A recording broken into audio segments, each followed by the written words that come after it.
เอาวะอีอ๋อเอาวะอีน่ะมั่วพลูnhớ rong nhớ rong trời ít tổng phi cho sát đời xử lý tạc kỳ nó chạy ư tô mù để đông rê nè ư tụi nhà cả tu là tay tay hay thì nó vừa thế nó chạy ư tô mù để mình chỉ đông rê cho sáu phố sáu hai rong sáu e thì lì tàu ở bên đây đông rê cho lọc thủy ở luôn vừa cho ở tụi nhà mình nhớ nó thế ư họ tô mù khâu cá cho phố sáu họ kia đây sáu thế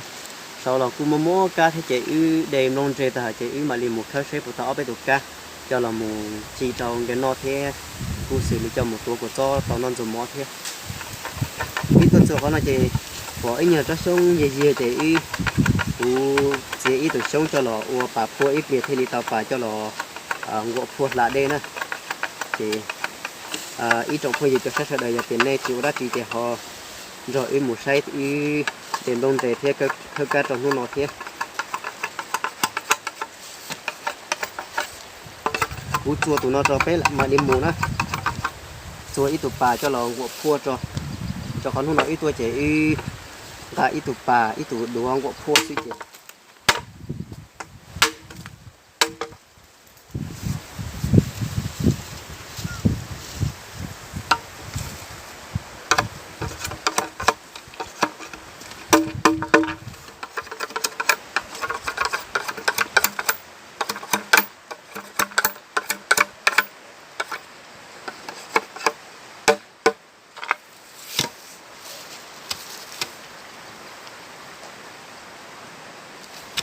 sao nó hiện lị thôi thì từ số nó nếu mình đi khâu lại thì tao chua tao phát nó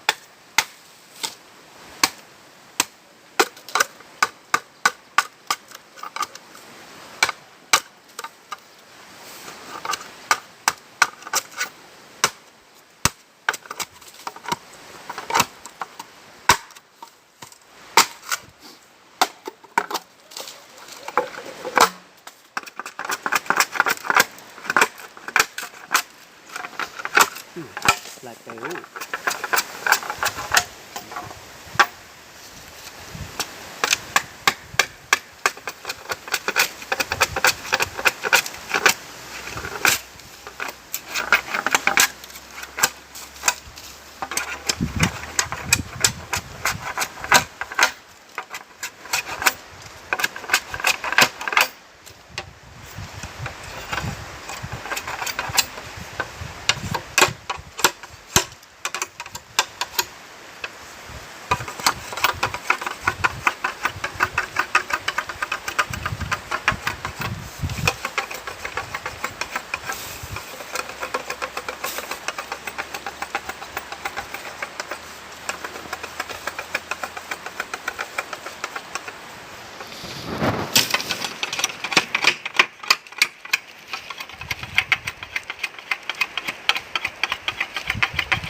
yêu nó chưa đâu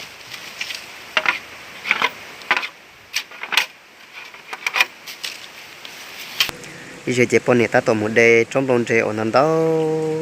về lại tôi chọn từ nó mà bỏ tụi đây nó mà nè nên chỉ một cái trâu chỉ cờ li tại rồi ít lìa yêu đâu cái trâu chỉ cái hạ lần ra xe bây giờ tàu tụi bỏ cái trâu chỉ cho lo một chỉ trâu cái nó thế nó nữa tôi chọn từ nó mà tụi đây nó mà nên chỉ một cái trâu chỉ cờ li tiền xe xì thiê ít lìa mà lịch khơi xe đâu cho ở bên nó sẽ bây giờ mua tụi bỏ cá chỉ cho mù chỉ nó thế ô nó tôi cho thì hai giống nó mà chuột chua làm gì non gì thì tiền đi theo ít đi về đợt cá nữa về đợt thì về trả tiền nhà mình nhậu bên nó sẽ bỏ một cá chỉ thế thì rồi như mua xin nữa lúc hạ nó lại bố sầu vậy là bố sầu sầu chị nhìn nó đục hồ thế chị đây cu giàu chị thua đây chỉ số lo lại cái thầu ở đây lo ở lúc chạy gì lấy chuột liều thì ta khóa bên trên thôi chị để chạy lò mình chỉ lo chịไปchỉ tua đời cá cho chị chạy nếu mua cá cho chị trông cái kia thì ta chỉ nhìn nó chỉ tao đấy là chỉ tao tua đời thế ít để bây giờ sẽ bồi mua อีกุนต่อเอาไปรูปัจจัยเทเราต่อเอาไปรูปัจจัยอีเปียจะละหมูมัวเฮาอยู่กว่าโจนอเทเดี๋ยวปัจจัยเลียนเนาะจิมัวเฮาจะเนี่ยจีปลัวเนอะจินจิกะเกิดเลยเท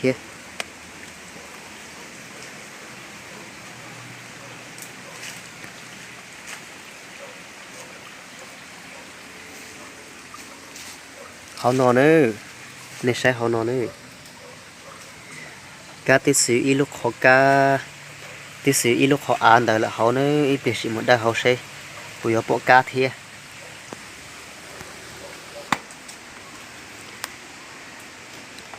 ที่ให้ร้องนอนมามั่วจำนวนใจว่าด่าเทียโลโลว่าร้องพินอยู่นอนเนอะไปตัวเด้ๆปกติเนาะอย่าสะเจ้าให้กาช่วยเหรอที่จีพินดอกคืออ้อรู้จ่ออย่างการย้อนนอนสิจีจีแต่ยอเจียนนันเตากะลังกาดอกเกสือ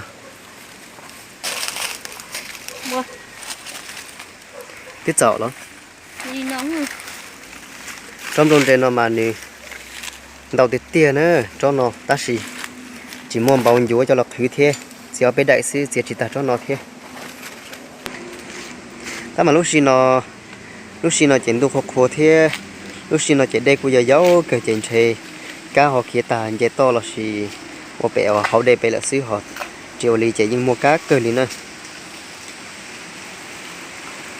แต่นอเราคุณท่านชาซ้อนหนังลี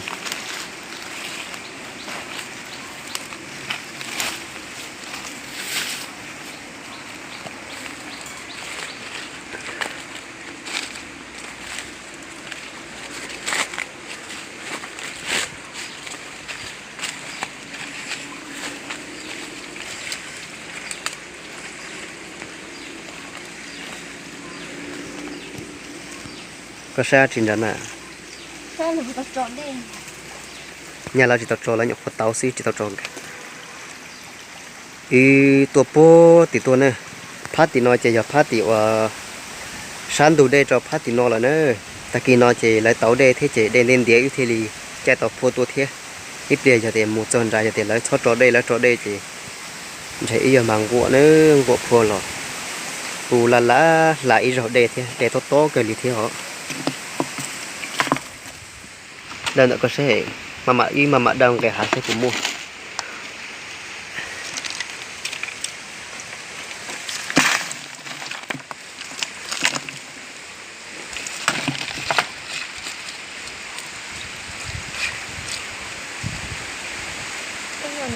ไล่ตัวเหรอ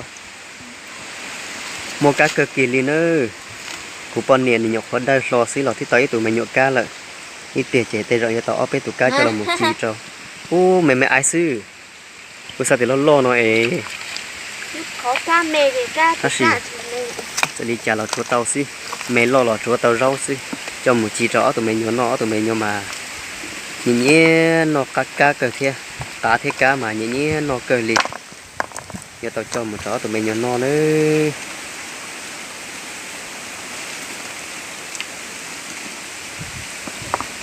คืออย่างได้ลิก็ซื้อกาเป็นปกติตัวเหรอก็ได้ตีน้องมาชัว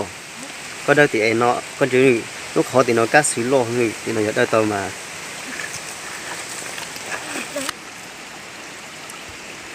แต่ก็มกขอให้หรอมกขอใกล้หรอเป็นก็เหนือก็จินให้ลูกชอเชื่อรอตัวเอปัญหาลูกเนี่ยเข้านอตัวซิจะจำหัวเลียวอุห้องนี้คือจินักเข้าพลาดขึ้นมาลูกหน่อยไอ้ชิมุจะจวนใจก็เป็นหาลูกนอซิจะจ้าหมัวลีแต่นอนนึงแล้วเขาแต่นอนตัวตานึงแต่นอนจะใจดีนอนจะจ้าหมัวนึงไอ้ฉีมามันจอก็จะตอนลงลูกเชื่อติดใจอ๋อถ้าลูกก็ซิเจจะจ้าหมัวจะเสด็จเที่ยไปมาเซยจอกเขาการนอหูได้หาเลินจะใช้ปุยเตาเอาไปตุกกาเจ้าหล่อหมูจะเอาตัวอย่างกันลีไม่หยดติดใจหนึ่งนอนะโอ้แข่งละเตาเจ้ามองเตาเจ้าเท่าก้าล้อลีมาจีนอมาเอาตัวไม่เจียล้อมามองได้เกินลีทัศน์เดี๋ยวลูกค้าได้นอนเทได้ละจิตตัวเขาเทจะเท่าก้านั่นเทเขียตาเลยป่ สะอูเสาเทเลปอลูกเขาได้เสาเนอะ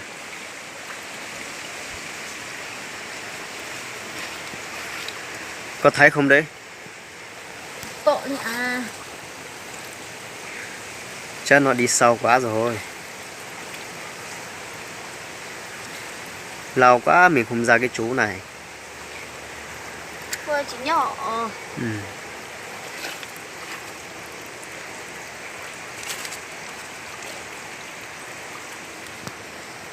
Tên là có cá muối rồi nè. Mà đây bố nhóc chỉ nhó mày đang cái hạn là sao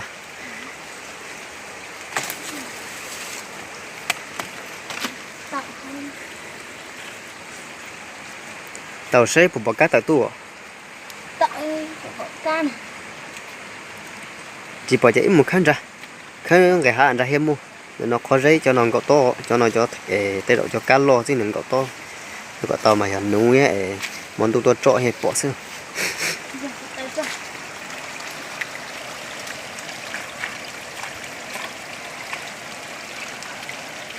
mà mạng cái hạn lên ra tê ở yêu trụ tàu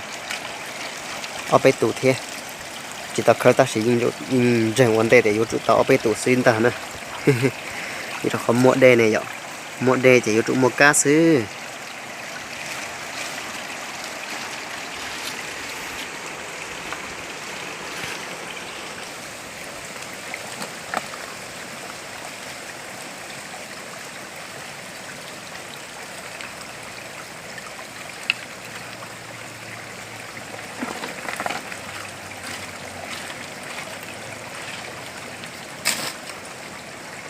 của bỏ Bộ một to to liền bây giờ to thì à. Tao muốn ra. có muốn đây cũng mà chỉ lúc cỡ là mà lúc cỡ chứ mà chỉ là có mà mặc đơn cái hả sợ hả khó cá bây giờ sao sẽ của nhau mà khó cá tàu cơ sở đúng vào xíu nơi khó cá nơi ít chút sẽ đời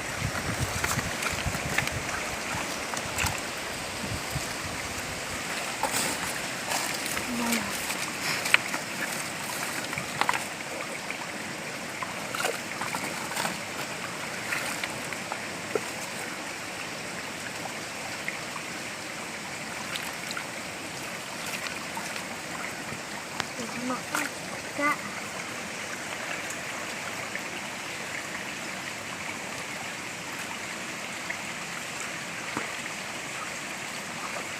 gà to họ bỏ bỏ chặt chỉ bỏ đi tao lo sao tới từ tiền lo đi theo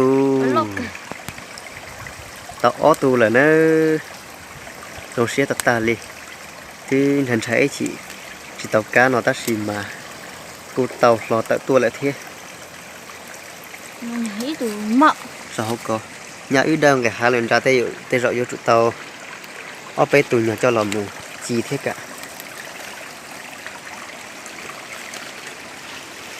lúc có cái giọt khói số mò sao xe khó cá sao bây giờ khó cá mình đào thịt tia li ít trong say tên nó thế khó cá cái xíu ở xuôi ta xì mà bẹ nó mà tên rọn thấy nó to nữa nó đu gì ở bộ hậu xíu họ cá nữa họ cá trâu chỉ nữa hai thịt tia li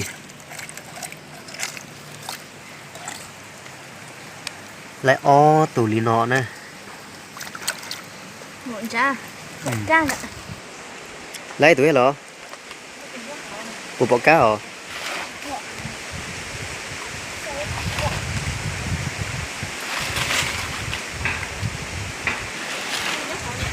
chỉ muốn này nhá họ này tiếp bộ tí tôi xíu ôi yo lấy trò đây là lâu số lô nhá là trò đây là rồi cho chỉ bay lò xíu tới từ lò nhá là trò đây là lô ít tiền mà nhá là chỉ trò đây lo thế mà ít tiền mà vô mà cuộn phua lô Thấy Tụi em bên này.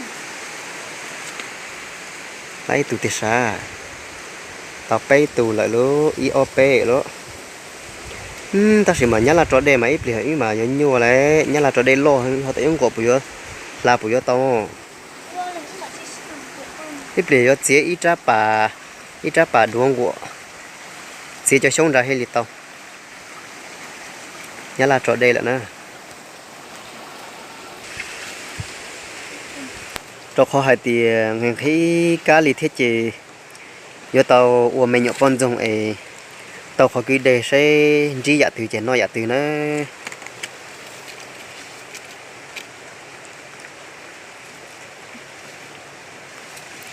lúc còn cậu to hơn cơ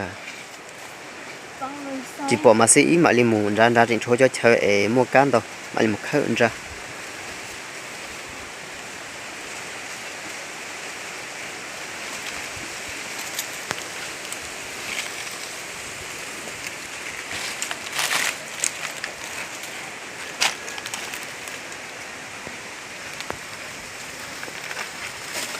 sao sẽ to hơn cả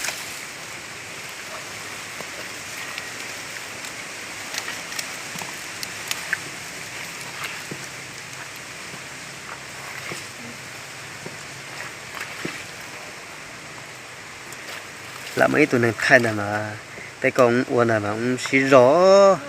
ít đời xí mà tay coi gì ai giặt ta ô lấy tụi sao bây giờ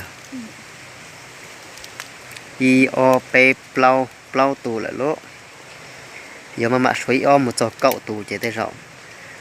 cháu bên nọ lại thế ở tụi mình nhiều là tàu che cá chua lại thế lỗ có muốn nói cậu tù tụi chiên đó nè cả tụi chiên đấy nè khu xì ho cá mấy cá lò này giờ cá là những mua xí vậy dù thế giờ thì dù thì bỏ xanh giờ khơi này cho là một rau no chỉ vô trụ cho một bọt trẻ vô ta lì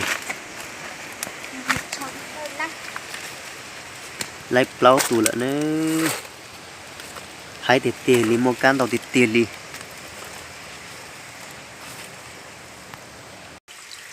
ô tàu tiền liều có đu lụa po tàu này muốn gậu kia tàu cờ tàu lợi cho bây giờ lấy thì ô vô lọt lo lại luôn má máu lọt lo lại nữa lấy lo lại ô lọt trời thì xa những lo mà những gậu to xíu hỏi dọ cá mè chỉ cá nhon đĩa thế cá lo chỉ cá nhìn mua rò thế chỉ cá nhon to cỡ nữa tụi nó lấy tụ phân lấy cho lo rủ thấy để cho lấy nè tụ luôn đi bo cái là lấy tụ luôn đi mà cái giờ muốn xì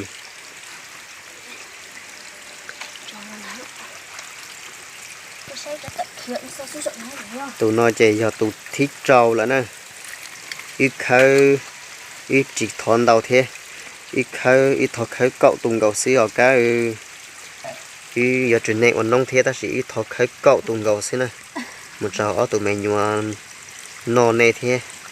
chỉ tao rau nò chỉ giờ tao muốn này cho là rau nò này giờ tụ sen đây này nông trịnh thôi trông chỉ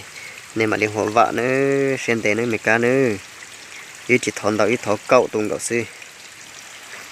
khơi tụi bé có sẽ bù lấy mà lấy khơi mình chỉ muốn đá thế thì giàu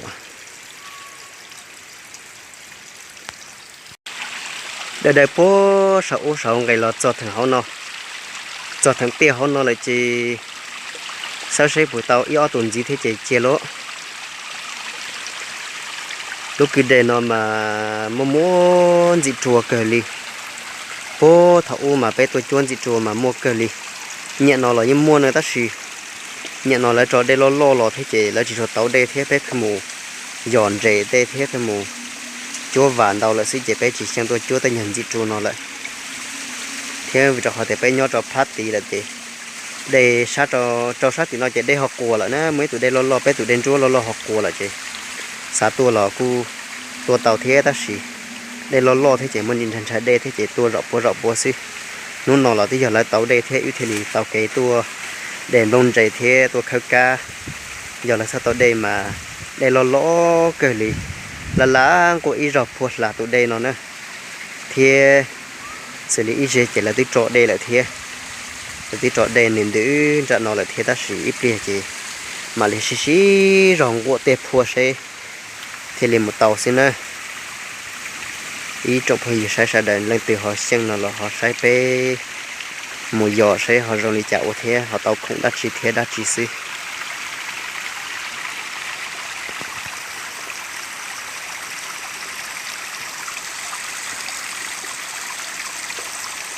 bố một khó cá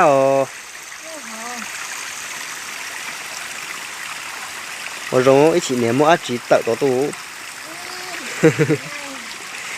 giờ này khó cái giờ vò giờ này khó cá giờ vò có mà giờ là tụi chết tệ rồi hả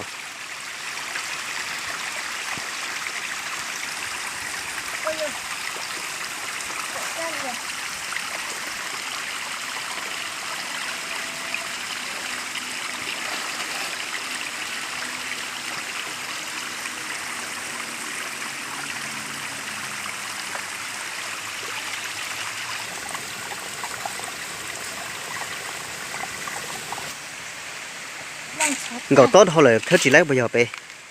đây cái xuồng này chỉ lấy quấn rồi tên nó những chúa số bùa mà lấy sơ mà lấy khơi lại tên nó sẽ bùa lấy tụ bùa cái tàu gì tụ lại nữa giờ tàu gì tụ lại chỉ ít khơi o tùng gạo xíu chỉ dầu cậu tùng gạo ly vô cậu tụ thiết xíu chỉ ôn đâu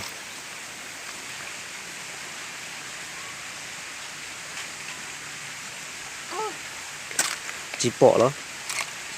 ủa hậu lại đâu sợ mình mù hậu với lan chơi chỗ ó tùng gạo xí chỉ theo liều mà đây tên nói như tàu xí lồng mà pe mà đời sẽ buổi tàu yêu tụ xa chỉ pe ôi yo muốn rong cờ nhớ chờ vào được cô tụi con mà nó đến tàu xí họ nhớ chờ vào lúc khác trên nền địa cô mà dù trạt lo chua tù nữa chỗ ý tù thế mà cho rừng cậu lọ lọ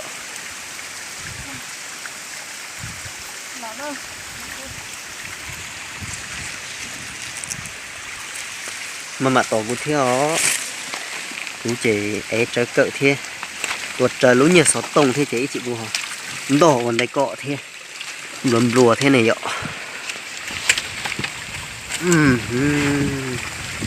đấy thì thế nào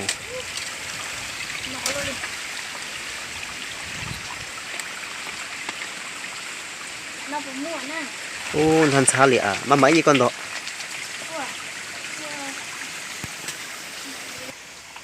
sau sẽ tiệc cá có bún mua lúc bùa mua canh gạo hậu đây sẽ bắt đầu ít tụt xa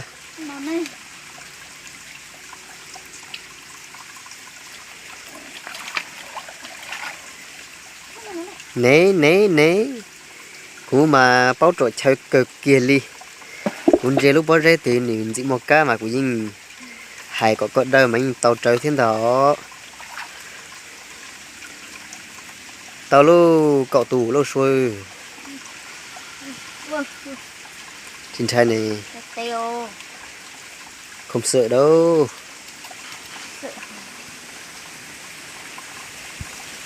bây giờ chỉ lấy cậu tù cá cho chị số sẽ bây giờ cậu tù ít chỉ cho tù thế sĩ yếu khơi cậu từ chị ó lau chi chào xà gì chua cậu giờ cậu tùm cậu mới giàu rồi giờ nếu im mẹ chọn phong gì cho sai sao đời tàu cậu tù cá rồi rong cậu xử lý hậu nọ muốn rùa còn này hú cho này trận lo á đi có chia cả ngà rồi rong cho phong tù họ cái tàu cậu tù can cậu bây giờ cho mù trẻ cho lo chỉ mua sấy cho lo chỉ ta tí chỉ cho lo chỉ mua ở lúc khẩu sấy cho ở nhà cả tu thì trên nó rồi dù chỉ dù nọ cho khẩu dầu cho họ thì dù tí à ở đi sẽ hại ở dù tí lầu lại thế non đầu đêm mùa thế ta chùa là tí số tàu no chỉ vô trẻ trò cho mình nhuận no cho ca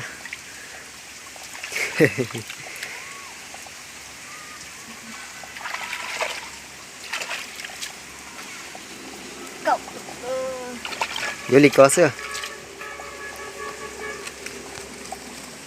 yun đầu lo ít chỉ tên mấy cá chỉ tàu cái thế này ta lại thế này chỉ đầu tàu nhọ tê lại có mà cá lỗ lò mà muốn đi ấy giờ chị cái tí khai tỏ về tụ cá thế tí để tàu luôn chơi lò lại chơi ô lại cho đây lò tiệt tiệt đi lò lại lô chị yêu mà mù con nó lại po tàu tàu ít lúc phua chị yêu mua ít lúc phua xong chị yêu mua cho lò khi cho po bé nè chị giờ là ô ta kỳ lại tàu đây ta xì giờ là lại tí trọ đây lại thế chị yêu gà tụ bà phụ bà ta cứ chuột chuồn tại thế yêu mà mù là po tàu ít lúc phua xong tàu yêu mà liền quọ xe rồi đi chợ nữa hả à chị xin cho bia bố xía chị đây à chị đây nó li chị nói chị mồm xin cho bia sẽ xía ta xí của bọn này gọi đây ta xí ô đôi chân nó thế chị sẽ tìm được cái gì là chị nó luôn cái chị họ mồm thì đôi chân nó thế chị cái chị họ trụ mò thế trụ la trụ mò thế chị có bông nhiên một kho bị di xăng để hù mạo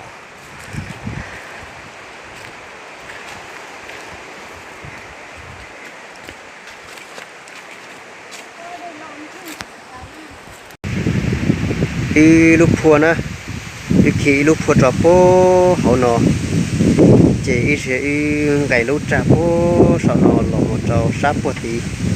hậu nọ nên xa thêm một chỉ tàu nè chị y mà li của y lúc phua nọ là một po trộn một trò po bẹ u nọ y mà li của lò trò một trò pha thì nọ mới cho lò khí căng lại lúc trò po thì nọ thế thì nọ lại khí có lúc trò sát thì thế chị mà li một số chế nữa bé rồi nhau cho phố sầu lại to thì mấy trong không chỉ sát đời ý chỉ nó chỉ có lần vô ngày họ phua ở vô qua phua xí rồi qua thì tàu nữa bé nó mà đây cũng chỉ chẳng thế mà mang qua mà phụ tàu thế đó xí xử lý lòng một trong trận nó lút tha nó chỉ đen vụ đây chỉ tránh ở buôn trận u lại chỉ nhưng chỉ mua xe thay tên nhiều họ luyện nó trâu bé sẽ đẩy bỏ lại nè chị lần từ họ mua xe là bỏ là sai y tay video nó thế chị giờ thì họ nhé chị họ xong cả y thì họ ba chèm thế supply cho y channel thế để thầu giờ thì y mua xe cho các chiều video đã chị bé thì li tàu xí cho thế xí bọn gì một là giá tận đây y từ YouTube channel nó chị y nhọc hóa chị họ xí chị phải trong này chị tao mua VT lò xong cả thế lần thầu y sai chị cô và khó lên từ lò bọn gia chỉ hòn rồi in nè sắp bài rồi in channel nó thì bé họ mà lấy xin chỉ cho lúc sẽ hỏi là gì lấy ra video gì muốn nữa nhớ rằng này sẽ đại thọ con này cho họ bắt sai cho video xử lý là cho lúc sẽ nó nên họ mua rồi mua chỉ cái nó cá nhớ rằng là giá tốn đây xíu chỉ sao trong một trong gần nữa xong ở trên cầu chua nó một thọ có sẽ đại uất trời toàn tàu tàu giá thì lúc sẽ xả tàu giá thì là tàu nhận tàu nữa bé mà lấy xin chỉ cho lấy ra video gì muốn là giá tốn đây nữa